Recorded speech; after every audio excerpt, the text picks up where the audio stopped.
Hello, everyone.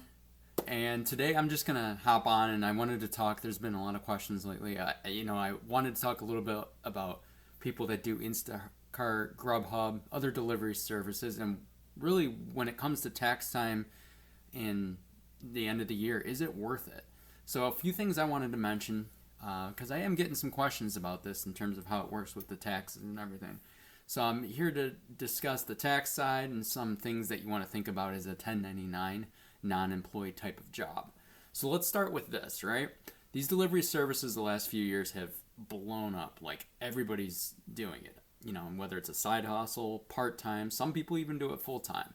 But when you do it, is it worth it when it comes to taxes? So what I mean by that is, first of all, you do these type of jobs, you're considered a non-employee. And what a non-employee means is you're giving a 1099 at the end of the year instead of a W-2.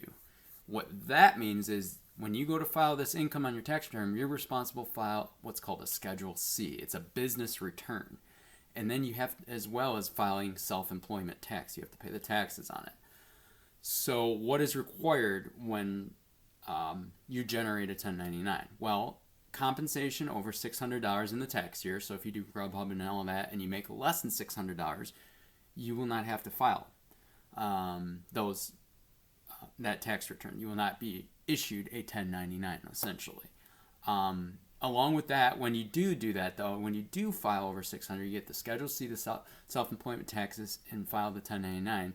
That can add, at most companies, tax return companies, add another $200 to $240 on average on top of any other fees for your W-2s or your general 1040s. So that's just something to think about. If you're doing this, you're going to probably owe an extra couple $100 for the prep fees at most places. Let's go over a few other things. So is it worth it? I mean, that all depends on your income in my mind. If you do it as a side hustle, I would almost argue it isn't worth it. Come tax time, I mean, you're looking at most likely more of a liability than a gain. However, if that, $800 or $1,000 might help you squeak by for the whole year and you need it, that's a different story then.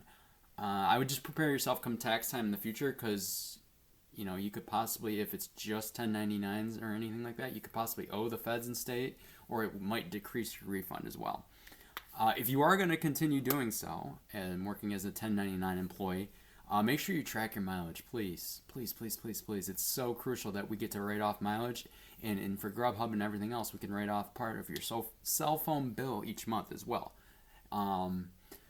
Some type of log, if you don't keep a handheld log where some of the apps track it for you, I would use Gridwise. It's called Gridwise, Grid, and then Wise.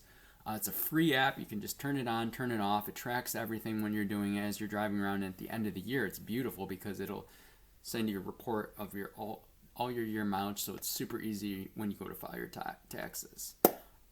Just some things to think about. I mean, if you think it's important to your income, I would keep doing it. I'm not discouraging you. Just you want to think about this when it comes tax time to prep yourself.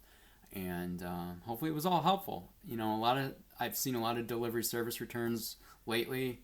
In the long run, like I said, if it's something you enjoy doing, keep doing it. Just make sure you're prepared for the next tax season. And yeah, if you have any questions about it, let me know. And have a great day. I'll see you in the next video. Thanks.